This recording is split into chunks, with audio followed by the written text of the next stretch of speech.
Okay, we'll go ahead and get started. Welcome, everyone, to the county's town hall on minimum wage.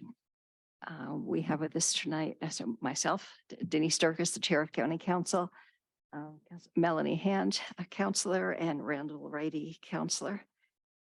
And then we have Madeline Leaning-Hainer and Samantha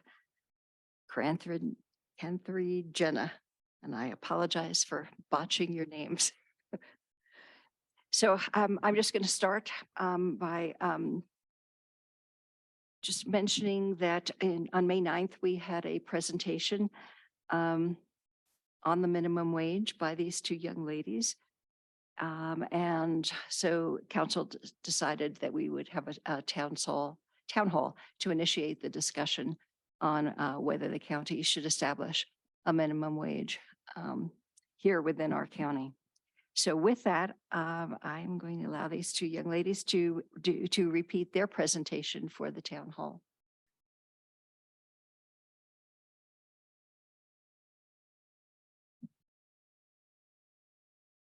So good evening.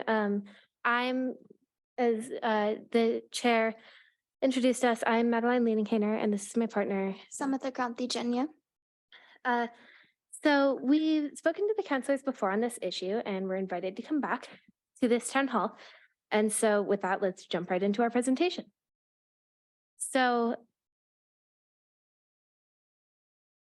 first, we're going to be discussing the problem, then pros, cons, proposed solutions, statistics, and finally our conclusion. So first up, the problem, why the minimum wage actually needs to be raised. So first of all, according to the MIT Living Wage Calculator, the living wage is $16.90 for Los Alamos County, and the minimum wage falls about $5 below that at $12 an hour, which means that since your living wage goes up when you have children to support and clothe, then many people do not make enough money to support a family without a lab spouse. Next, we have the pros on why the minimum wage should be raised. First, it lifts people out of poverty, boosts the economy, increases worker productivity, and is a low-risk solution for the community.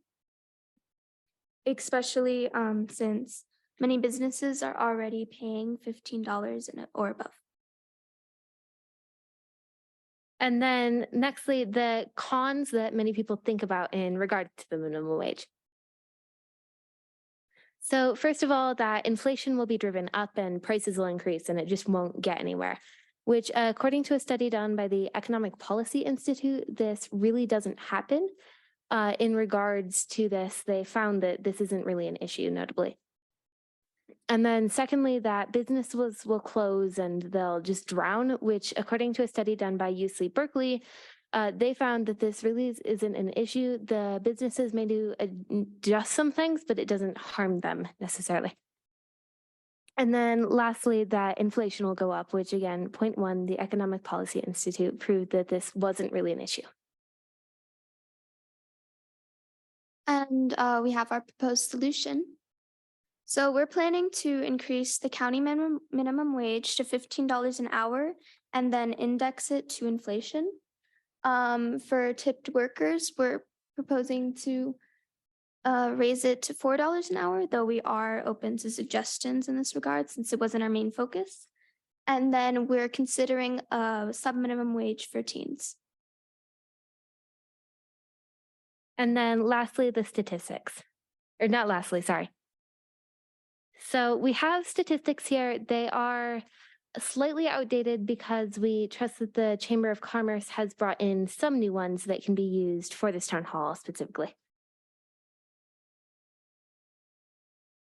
So in conclusion, minimum wage is an important issue and controversial that should be addressed in our community.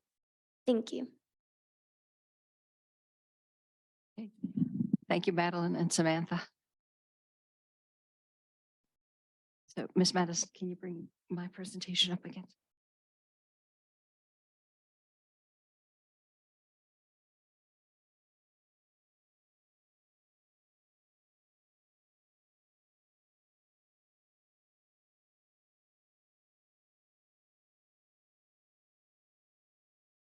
Okay, if we can go to slide 3.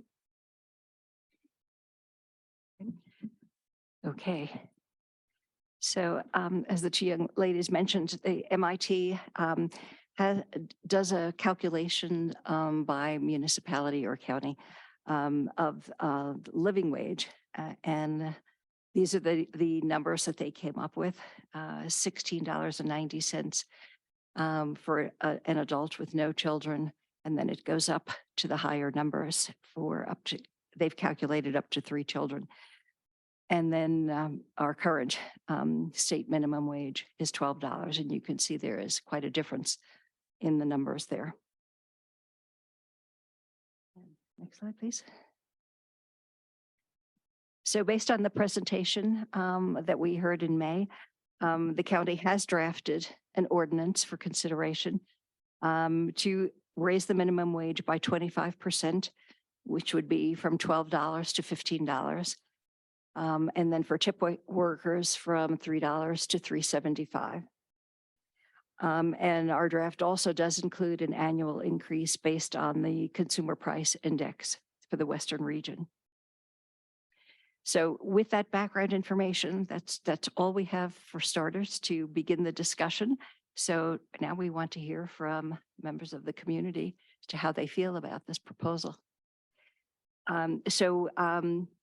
You would come up to the podium when you wish to comment. You can line up there if you want. There's not that many of you, or you can sit and just come up.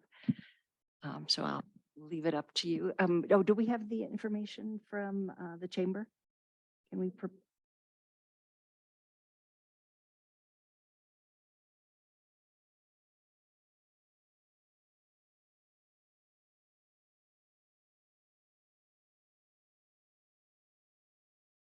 Good evening.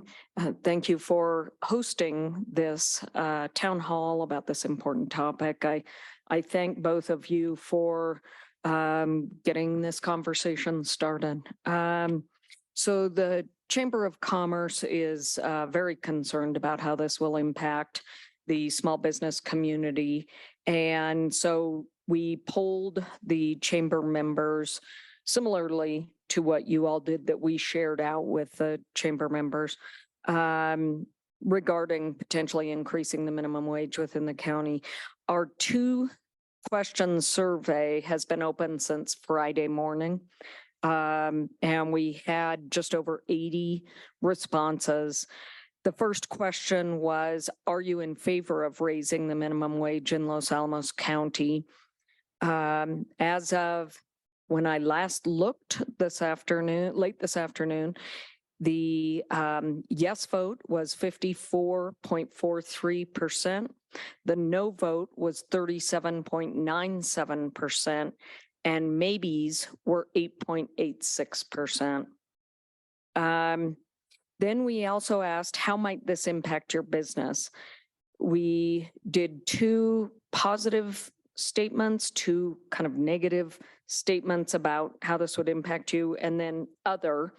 So let me just read those. The first was, it would make it easier to hire and retain workers, lowering turnover rates, saving time and money. That received, and you were able to select as many of these as you wanted. The first one was 39.24%. The second one was higher labor costs would lead to having to raise prices of goods or services. That was 37.97%. And the third was it would give Los Alamos County businesses a competitive edge in hiring regionally. That received 34.18%. And then the fourth was we would hire fewer workers or lower benefits, and that was 17.72%. Then we lastly had other, which was 31.65%.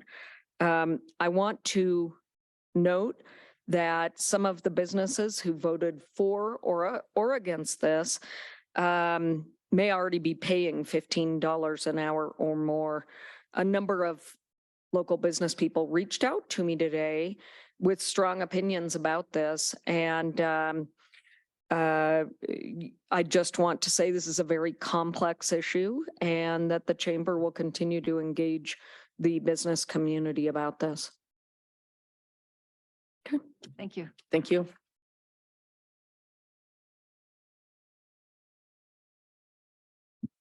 Anyone else?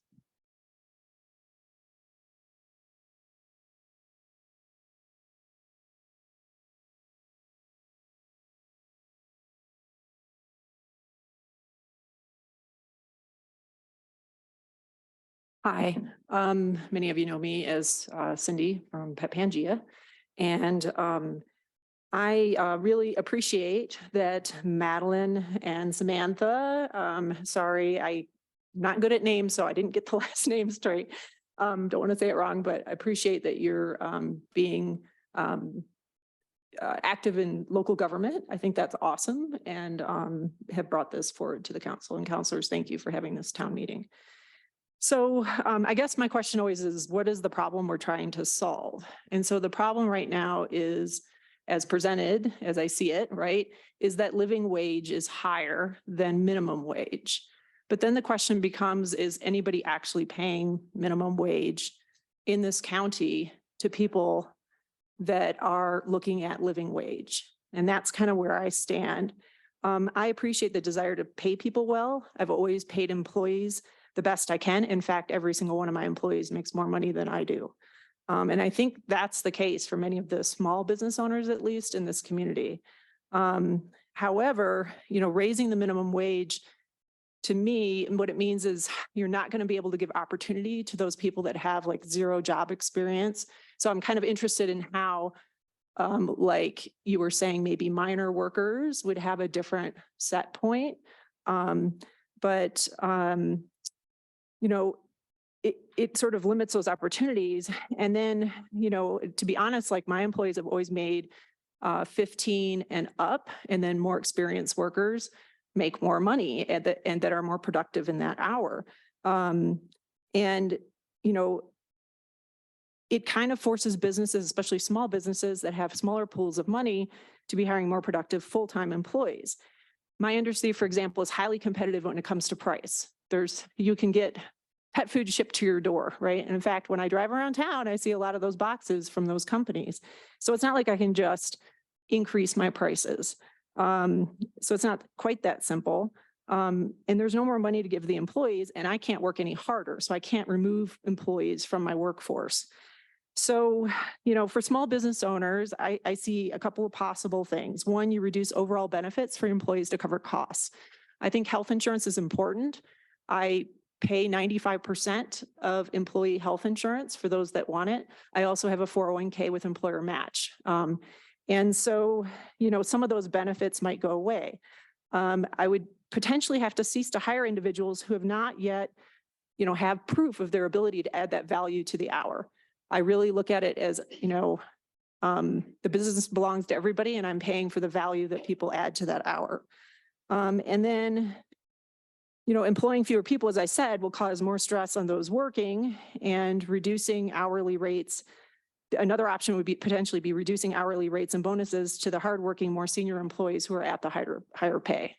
So to me, those are sort of the options that come to mind. And some of those were in the survey, some of them weren't. So I was one of those people that checked other, right? So what do we do here?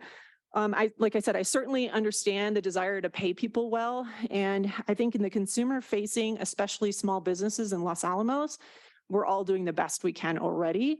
And that this has been last few years has been extremely challenging with increased costs, reduced sales. There's still supply chain issues. My fill rates are still at 70%. So I'm losing sales because everything from the pandemic is still messed up. There's no cushion of funds right now. There's no fat in the budget. You've cut everywhere in these last few years, except in employee costs. And like I said, I would hesitate to cut paid time off, which my employees have, a 401k or health insurance. And I pay the majority of the health insurance because what I found is if the employee has to pay 50%, they decide to opt out. And as a small group employer, you have to have a certain minimum number of employees in order to get a group plan. So that becomes a whole other issue. So that's why I pay 95%, because I want my employees to have health insurance. And if I only pay at a lower rate, they won't do it. They'll end up opting out, and then I can't offer group health insurance. So, and in this past year, in effect, employees have already been given a sort of raise in that paid sick leave was added. So now I'm doing an hour of paid sick leave for every 30 hours worked. So they earn that as an hour for every 30. So in effect, that was already a raise in this time of extremely difficult economic circumstances for small business. So, you know, I guess the question to me is always, so who is paying minimum wage here? I don't know, maybe some of the bigger employers are. I don't know any small business owners that are, because you can't find people at minimum wage here. The market has dictated that we have to pay more, and that's what we're doing. And like I said, I think all the small business owners are doing the best they can. So I wish I could be in total support of this, but I'm always one for less government, let the market determine. And the way out of, you know, issues in New Mexico with regarding living wage and poverty is better education and job training in my eyes. And also, you know, what are we doing to reduce the cost of living in Los Alamos? I mean, I would love to have a manager, but I've had some people from outside the community express interest, but then they said, they looked at the housing market and said, no, sorry. So they're not interested in moving here. So I think, you know, there's a lot of different issues that are really affecting the economic picture in Los Alamos for small businesses in particular. And of course, I'm not speaking for all small businesses. You know, obviously I was in the minority opinion on the raising the minimum, but these are sort of the way I look at it. I would love to see the cost of living in Los Alamos come down somehow. And, you know, I would definitely be interested, because I would hate for, you know, those young students who want to get some job experience not be able to find a job because they're getting priced out with the minimum wage. So I'd love to see more info on how you would approach that, and perhaps have that in the county consideration as well. And then let's see. I think I hit everything there. I don't know if you guys can, the town hall meetings, I'm not sure how they work. So do you have any questions for me or anything? Comments?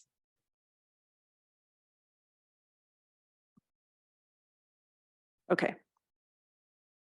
So we do have one thing to say, which is you mentioned the minimum wage for teenagers, I believe, and that would be $12 an hour as the minimum wage, just to clarify that.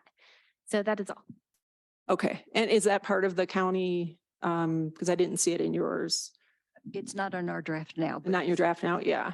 Yeah. I like I said, I would hate to see them get priced out of being able to get job experience. And there are some there are some amazing young people in our community that are really good workers, but also they are rightly so, I think, for safety reasons, limited in some of the things they can do. So for example, at my store, if you're under 16 years old, like you can't stock the high shelves because you can't use a stepladder, right? So there are, for good reasons, laws protecting our youth, which limits their ability to do certain tasks, which in a lot of small businesses really does limit what they're allowed to do. Thank you. Appreciate it. Thank you, Ms. Wells. Anyone else?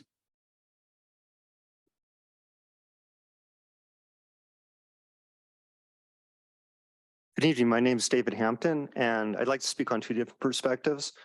The first of which I'm currently the treasurer of the Los Alamos Retirement Community, which consists of the Sombrillo Skilled Nursing Facility and the Aspen Ridge Assisted Living Facility. So at our board meeting this afternoon, I asked our management contractor, if we raise the minimum wage to $15 an hour, would there be any significant consequences? And he said that in his opinion, without looking at it in detail, is that his gut reaction, because we're already paying fairly high wages, is that there would be no significant impact.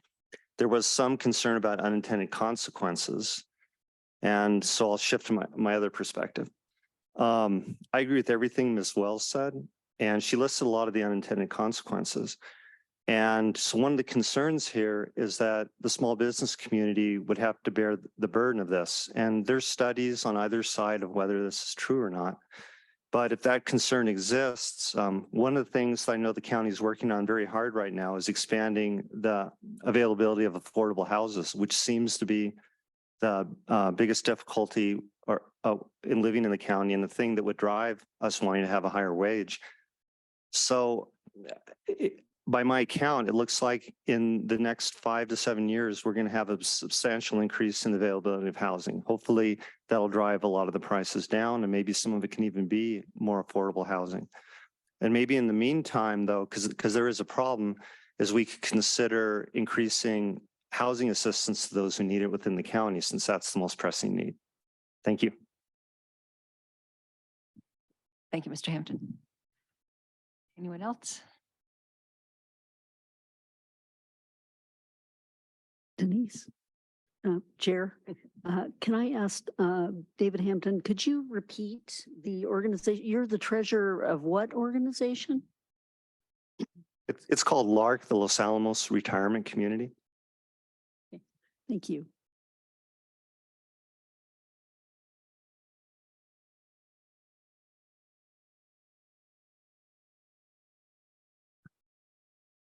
Good evening, everyone. Chris Chandler.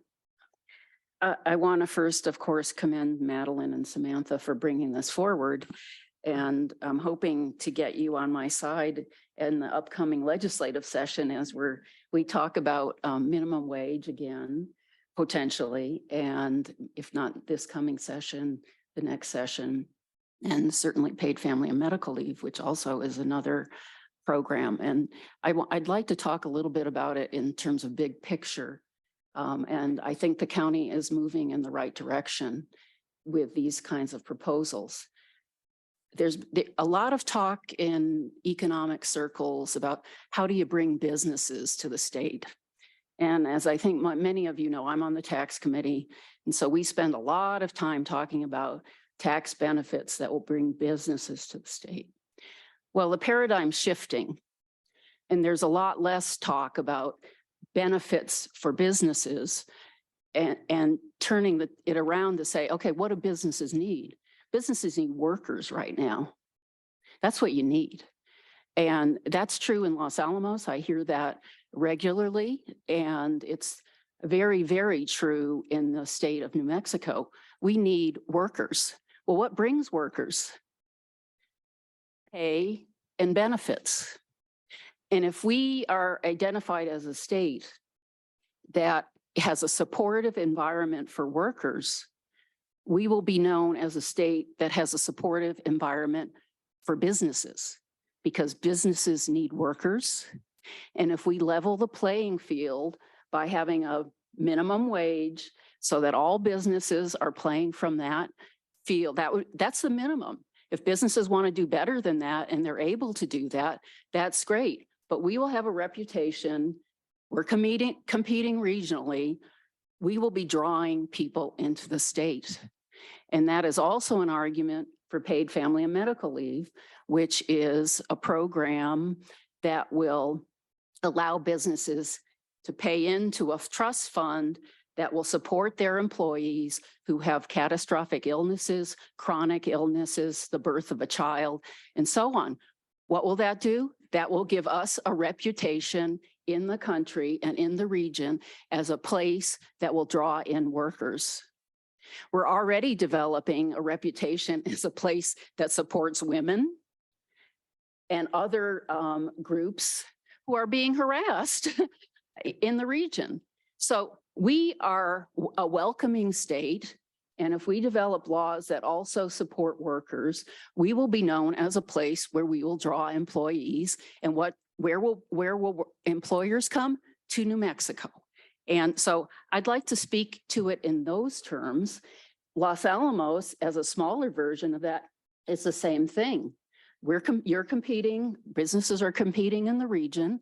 If we have on the books, I understand many people pay $15 an hour already, but it will be known as the minimum, and it will draw workers who feel that they should be paid fairly. And it will already be known amongst the region that we are a place that's welcoming and supportive of workers. So I want to commend you, and I want you to keep thinking along these lines. adding a CPI is very important. I'm glad you're considering that. Having to go through these exercises every few years is not helpful to the county. It's not helpful to the workers, and it's not helpful to businesses, because businesses can do a calculation every year as to what the minimum wage is going to be, and they can plan for that, as opposed to waiting for the county to make a move, having a political discussion and not really knowing how it's going to land. So strongly support it. Thank you very much, girls. Thank you, Ms. Chandler. Chair, I have someone online with their hand raised. Lauren Copeland, you should be allowed to unmute to make your comment or ask your question. Hello, can you hear me? Yes. Thank you. I just like to make sure. My name is Lauren Copeland, and I agree with raising the minimum wage. And just to say that it sounds like many of our small businesses are already paying this. And so if that is already the case, why wouldn't we put it in writing and make sure that these large employers like Smith's in town are also paying our citizens that same wage? Because I know that not all of the larger employers are paying that.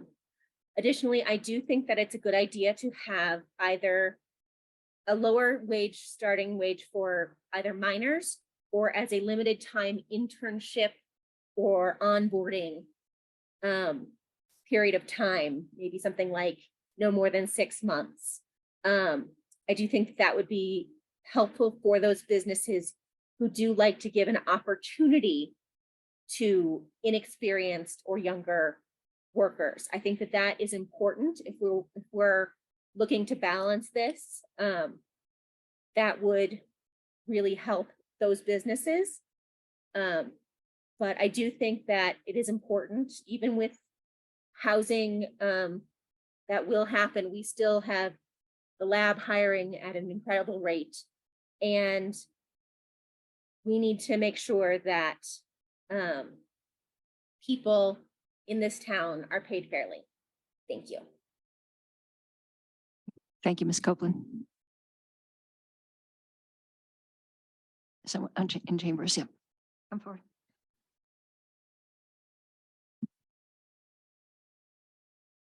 Hi, my name is Beverly Post, and I am a citizen and consumer here.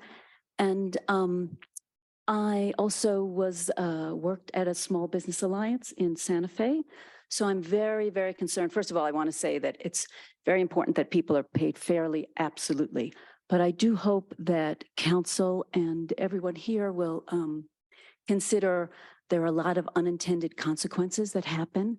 And as a consumer in a small town like this, I really appreciate what our owner of Pet Pangaea. I don't have a pet, so I never go into the store, but I really appreciate that you support our people.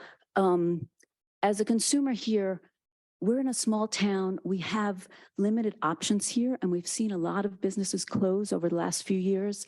And I will tell you that in Santa Fe, businesses did close when there was a minimum wage. There are also unintended consequences that council should be aware of, which is, for example, if the county wants to put out an RFP or request for proposal for bids for something, then people who are in neighboring counties that don't have the minimum wage can offer their services for lower.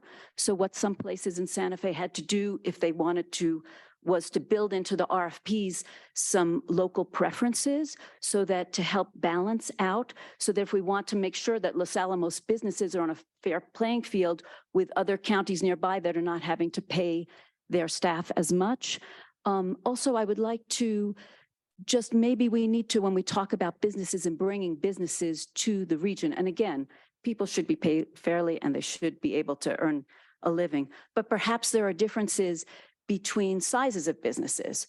You know, when we're talking about bringing businesses to New Mexico or to Los Alamos, perhaps we're thinking about large businesses like Intel or people or businesses that no, you're not thinking of that. You're thinking about a little mom and pop business, because there are differences, and small businesses, the truth is, even though we all like in theory, I will just say, many of us love in theory that people should be paid fairly. We don't like it so much when we go to the store and our price has been increased. And this, we've all seen this in the past, 2.5 years. We go in and we're like, really?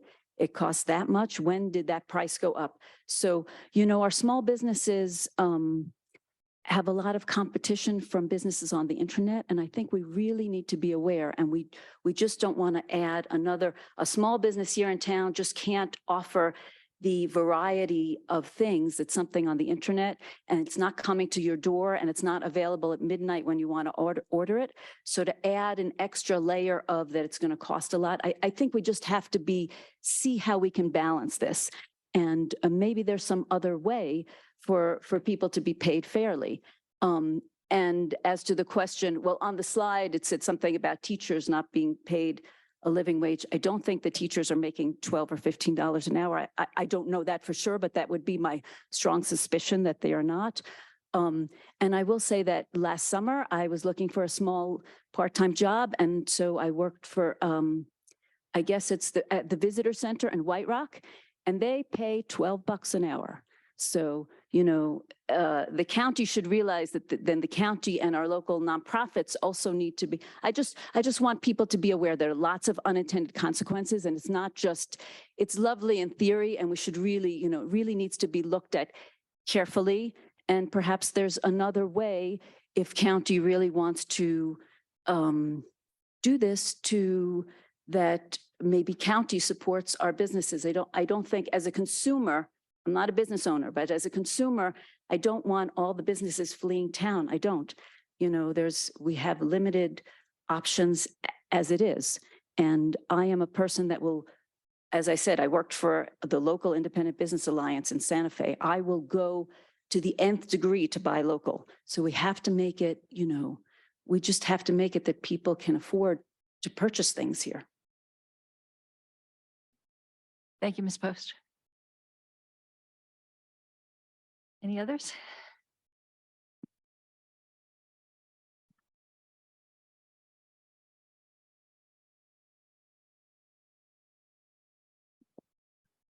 Well, I'm Lisa Shen, and I'm a local small business owner, and I'm also a healthcare provider. And I really appreciate you two being active and engaged and informed and trying to make change. I think it's wonderful. So I wanted to point to the fact that our current situation is that we have numerous empty storefronts, and we have had record number of business closures. And some areas in town actually look like a war zone. And this is the situation. And I would not want to see more business closures, which I believe that these two measures, the tax increase and the minimum wage increase, would do. So recently, I did speak with a local healthcare provider who actually closed the practice due to the unsustainable and enormous cost of government mandates. So I feel that this minimum wage increase kind of adds to the number of mandates, and it creates a hostile regulatory climate that ultimately drives businesses away and makes it very, very hard for businesses to succeed. And I can also cite specific examples of how government intrusion, overreach, and excessive mandates have shut down small businesses here in Los Alamos. So someone asked, Cindy asked, who is paying minimum wage now? Because many small businesses have already raised their wages far above the proposed hike due to the labor shortage, myself included. And so my answer to that would be those businesses who are least able to afford it and cannot afford it. Those are the businesses that are at minimum wage. So many of those owners might not be here tonight because they're working late, long hours, stressed out, trying to keep their doors open. And so if they're paying $12 an hour and we force them to pay $15 an hour, a $3 increase is actually about $6 when you add payroll taxes and all the other expenses that come with that additional pay raise. And so that amounts to $48 more a day, $240 a week, $960 a month more in expenses per employee. And as you can see, that can really add up and make it very, very difficult for a small business owner who's already struggling. And someone asked about teachers, and I believe the last I looked, I thought it was $25 an hour that our local teachers are making. So anyway, if you add to the costs and expenses of running a business, but you don't have the increased income, our local entrepreneurs will be forced to increase prices, cut jobs, employee hours, benefits, vacation, and pay time off. And so this is why the New Mexico Chamber of Commerce and the New Mexico Restaurant Association and the New Mexico Federation of Independent Business all oppose minimum wage increases because they do have a devastating impact. And so I believe that wage increases should be market-driven, voluntary, and a private negotiation between employer and employee, not dictated and coerced by the government. So I don't know if you all know about this, but big employers like Amazon, they lobby aggressively for $15 federal minimum wage increases. And it's a strategic business move because they want to shut down their competitors who are less likely able to do that. So I just urge you to consider the unintended consequences carefully as you look at this. I think we're just better off leaving the situation as is because the vast majority of workers are paid far above minimum wage. And I just don't think it's necessary at the current time. Thank you. Thank you, Dr. Shin. Chair. I also have a couple online when you're ready.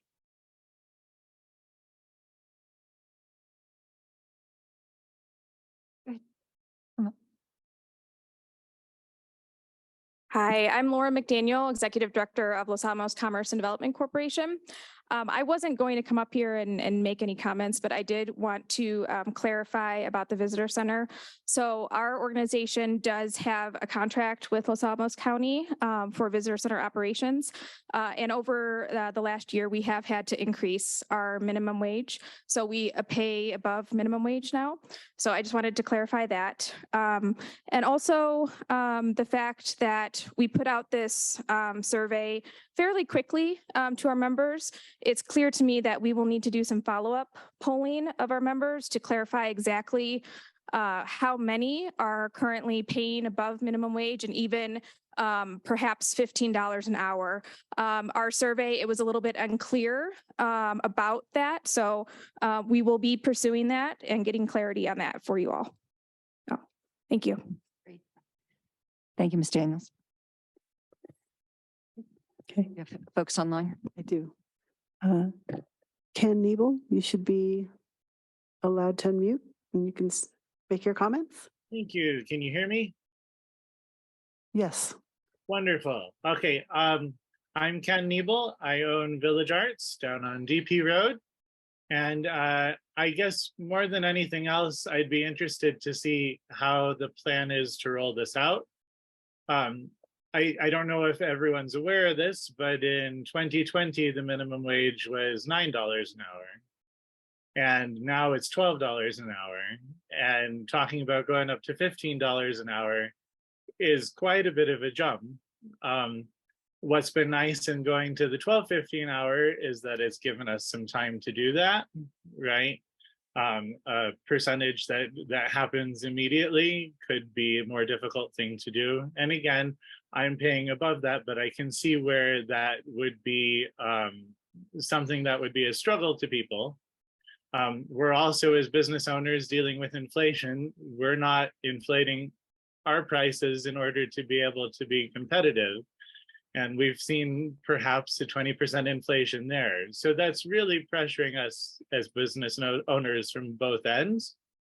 And I think that's something to be aware of. It's maybe a more difficult time than a lot of times would be to take something like this on.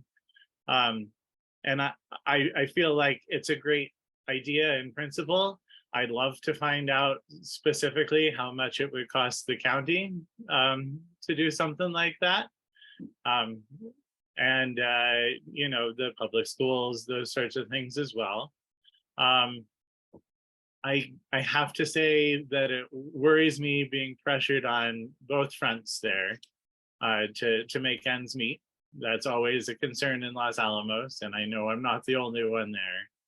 And the fact that there's a talk about a tax rate hike at the meeting tomorrow at the same time as this one feels a little bit ironic to me, because I feel like one of the best ways to be putting money back into the hands of the population is to be keeping our tax rates lower. Right now, they're lower than any of the surrounding counties, which has been fantastic. It means that we receive a lot more business from outside of the county than I think we would typically receive. And that's been a blessing to us, but raising that at the same time as talking about all of these other sort of squeezes seems a little bit like some thought could be put into this whole process. Thanks. Thank you, Mr. Neville. Is there anyone else here in chambers? I have a couple more online. Grant Harding, you should be able to unmute and make your comments. Hello, Grant Harding, Los Alamos.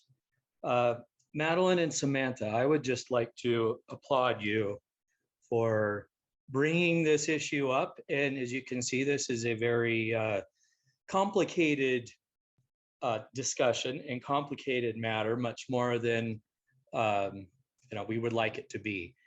Part of the reason why is that approximately 40 years ago, and some people are going to slap me around for using this term, neoliberalism essentially took over the economic regime of this country. And at that point in time, wages ceased to keep up with production.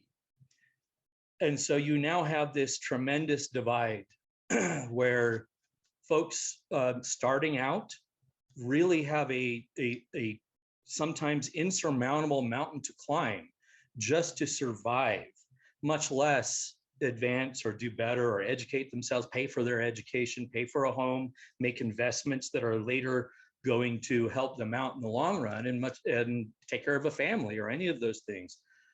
So that is a big part of the problem. That neoliberalism is letting the market dictate wages.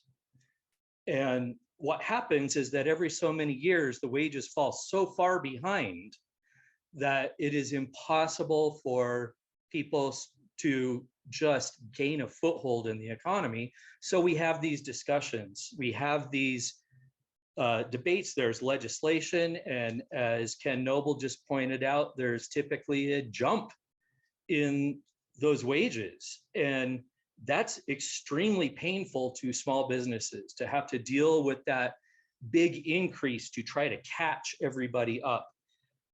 So I applaud council for including in the draft measure here to index to CPI, because that would in large part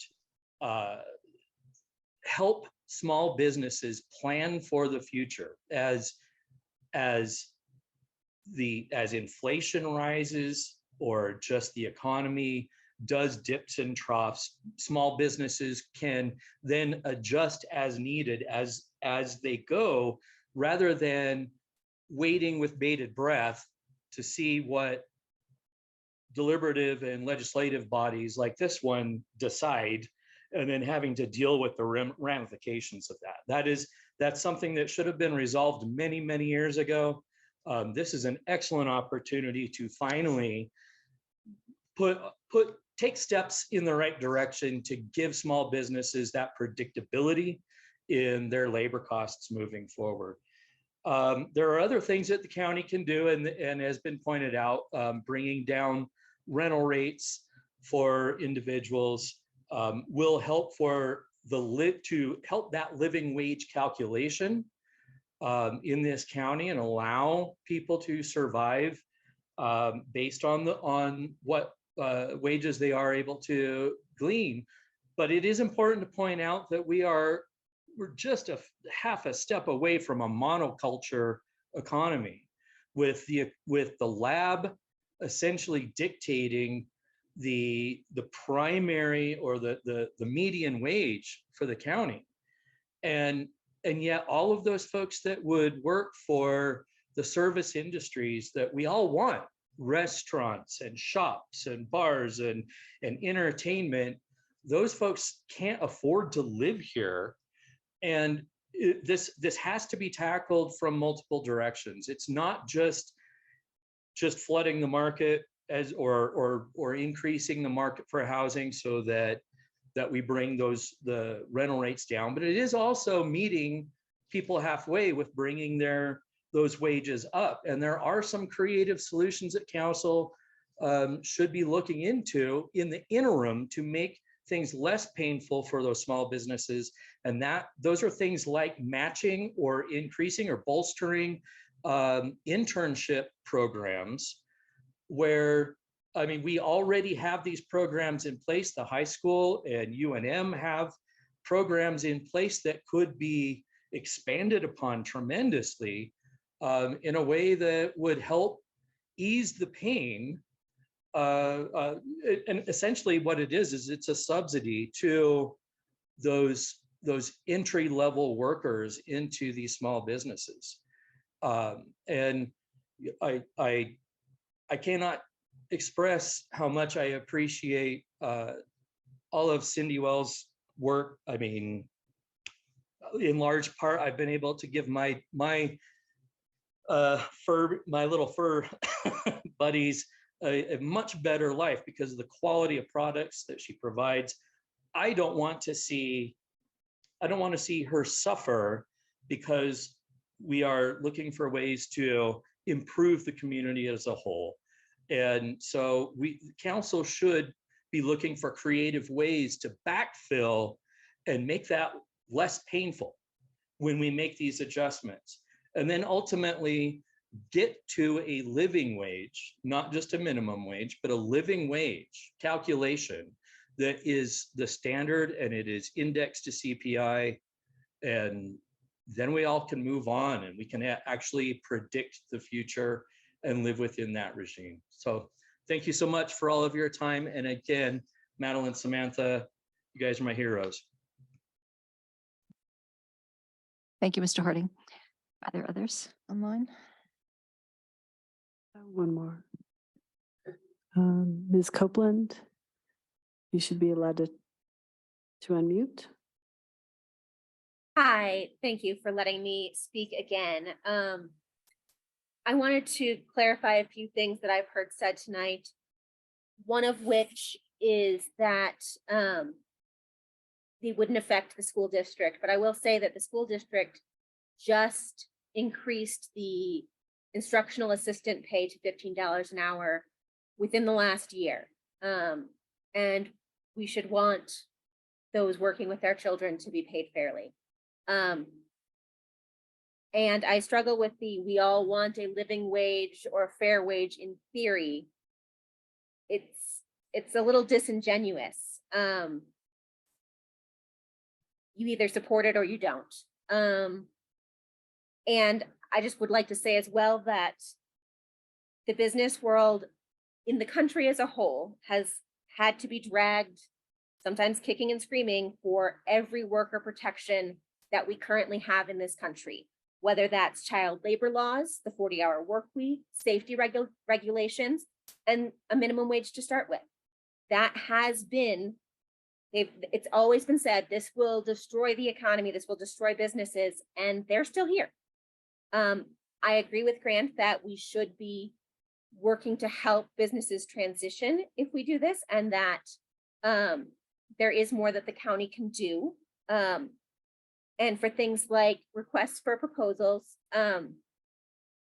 you could put in there that any contractor that is submitting a bid needs to commit to paying Los Alamos's minimum wage while they are doing that contract work for here. That's an easy fix for that one. I do think that it's good to think about those things and those unintended consequences so that we can make sure that our actions meet our goals. But I do think that this is important, and that it would be helpful to know. I'm glad we're going to get more information, and that we will have more town halls on this, because it would be helpful to know what percentage of businesses, both small and large, are currently paying below the proposed minimum wage. I've heard several business owners talk about their fear of making cuts, but in one breath, but then also say, but I'm already paying more than this. And so I'm wondering if this fear is, you know, somewhat unfounded. If you're already paying more than this, why would you be making cuts? So those are just some things to think about. Thank you. Thank you, Ms. Copeland. Anyone else? Okay, no one online? Sure.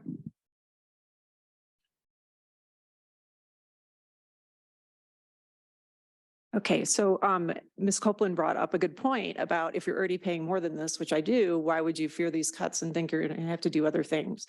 And that's because what's going to happen is minimum wage comes up. I've got workers that are paid well above minimum wage that are good, really good, productive workers. Wish I could pay them more, right? But suddenly minimum wage comes, boop. Well, guess what? They don't appear to be that well paid anymore.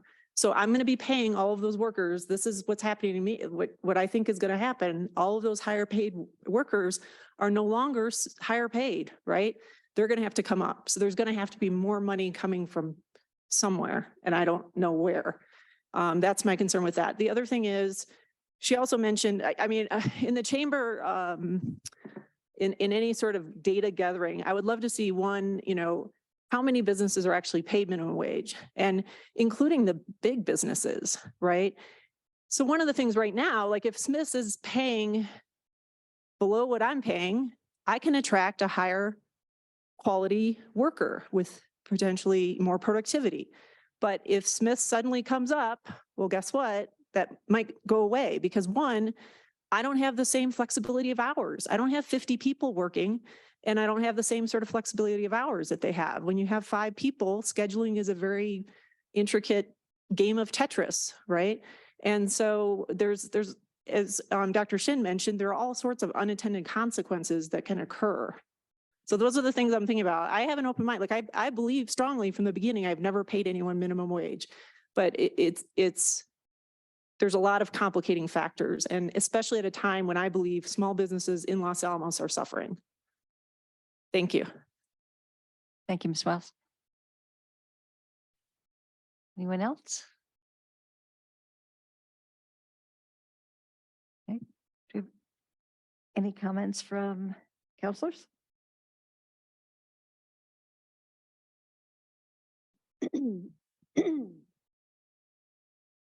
I'm Melanie Hand, County Councilor. I do appreciate the presentations from our 2 students over here, Madeline and Samantha.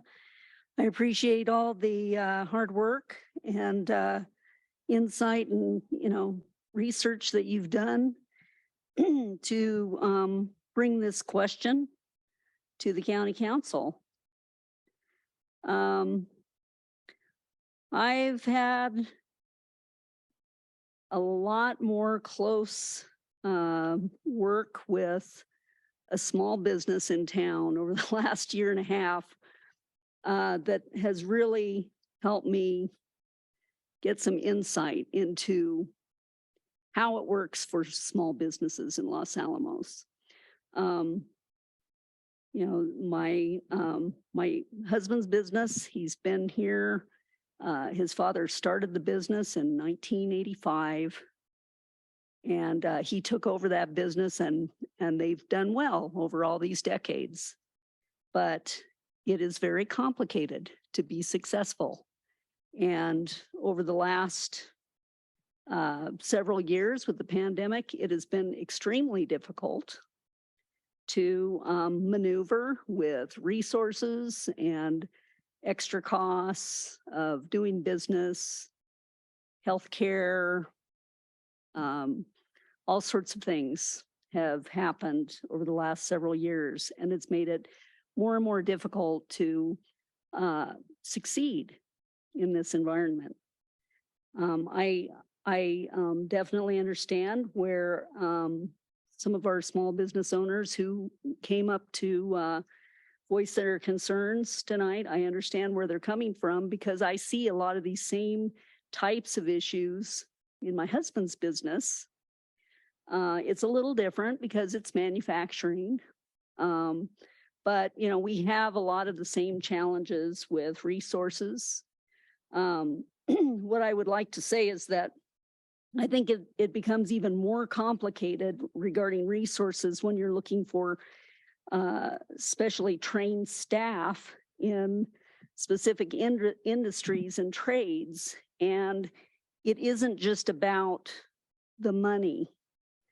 You know, we're basically paying people above minimum wage. You know, I don't think there's any workers that are at minimum wage right now.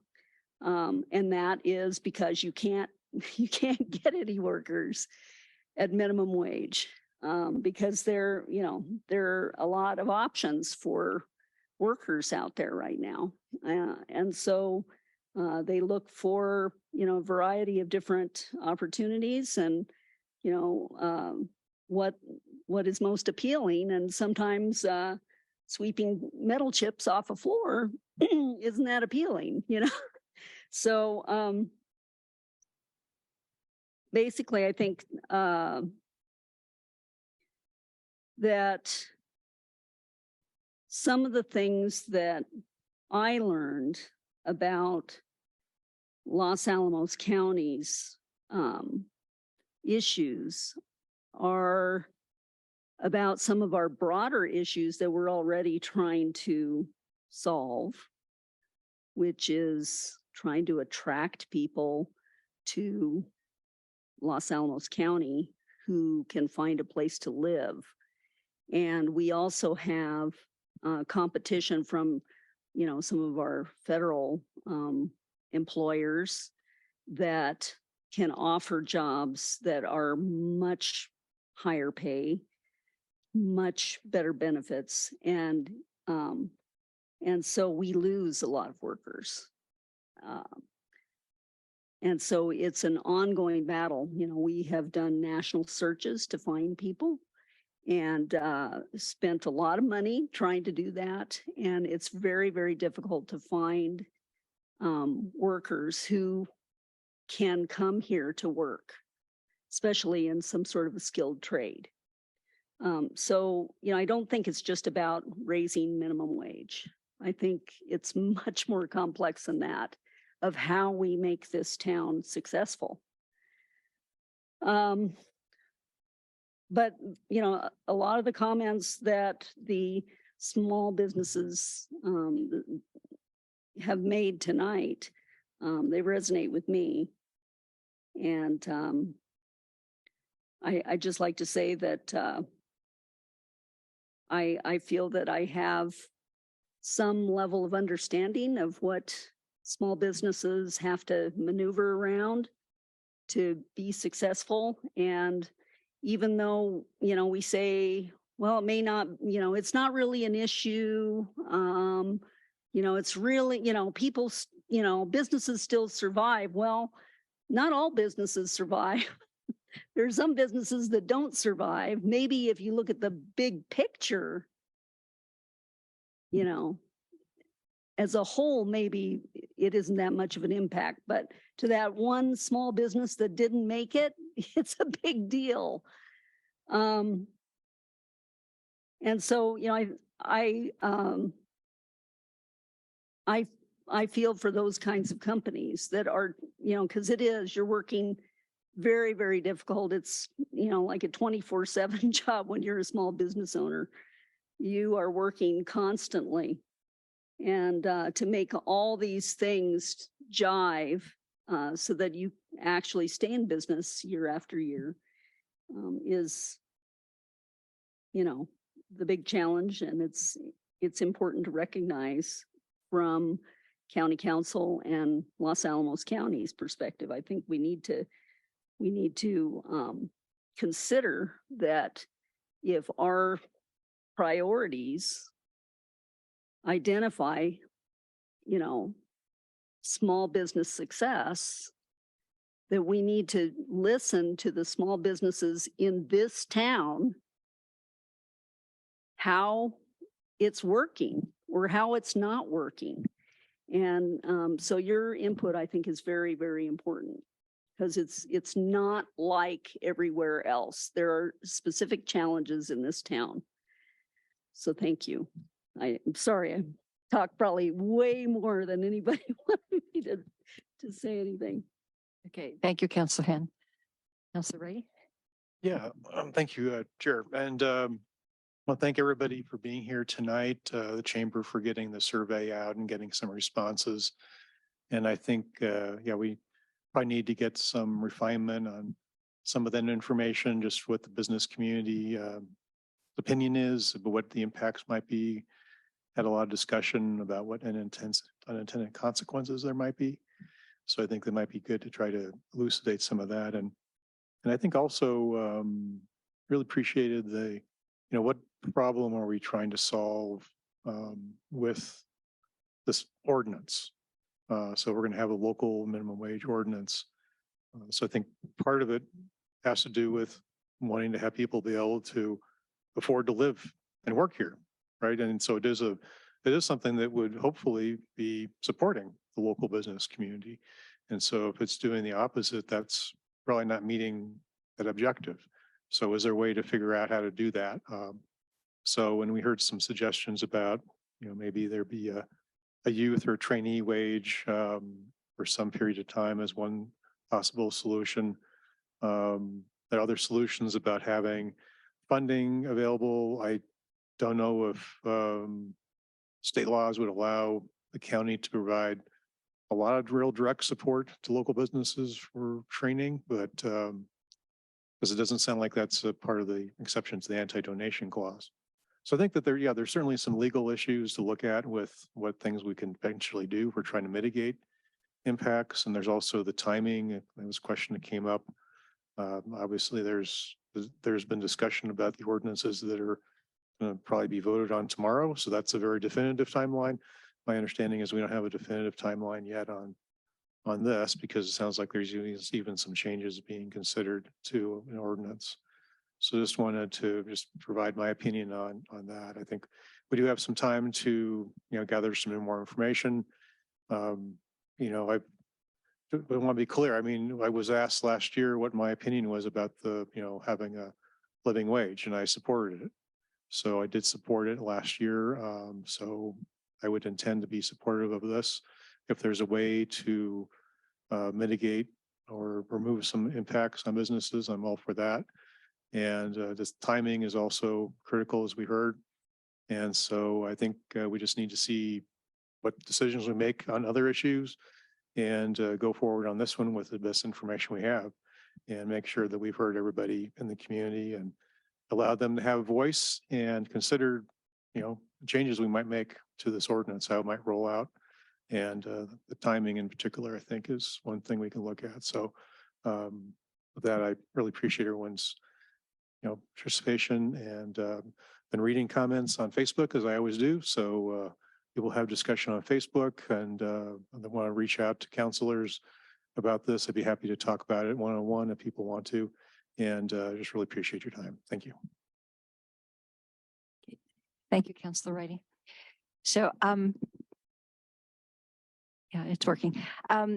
I guess I'll just sum up by saying I do appreciate the possible options that different people have suggested rather the possible phased approach. One of the bullets I had on my presentation, and then I decided to take it off just to keep it simple, was to do an initial increase to $13.50, and then a year later to $15, and then a similar phased-in approach for the tipped workers. Another possible option is the student apprentice rate.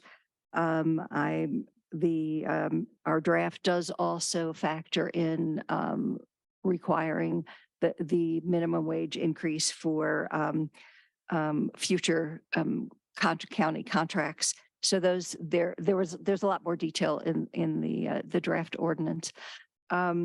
So I very much appreciate the input from all the people, both here in chambers and on Zoom. And I look forward to hearing a lot more from the community on this. We're not rushing forward to implement this immediately. We really do want to hear both from business owners and from non-business owner residents on how they feel about this. I do encourage the chamber to do more surveying, particularly finding out what wages businesses are currently paying, so we have a better understanding of the impacts. I do appreciate the issues the concerns that were raised about the expectations then of other employees once you set a higher minimum. So I did take notes. I very much appreciate all of this input. So we will continue the discussion, and it will, as I said, it will be a while before this actually comes before council for a vote. Anyone else? Young ladies, you have some more comments? Thank you. So we have a couple of things, which is that we are very much in support of a gradual increase to kind of slowly, sorry, I lost my words, slowly work this into the community. And then also, there's been a couple of concerns about the teacher bullet point on our slideshow, which is it got a little bit lost in communication. What we meant by that is once you have kids, your living wage, as we said, will go up quite a bit to put like $30, $40. And so $25 doesn't really cut that without another lab spouse. And then also, we do also are very more open to discussion about a youth minimum wage or an internship minimum wage, because we do not want, our goal in this is not to hurt small businesses. We want to keep them in the picture, and we would really support efforts to keep discussing with them. So. I think that's all. Thank you. Nothing else? Yeah. Okay. Any other comments? Last call? No. Okay, well, thank you again, all of you, for coming, both here and those on Zoom, and keep the comments coming. This is still very much a work in progress.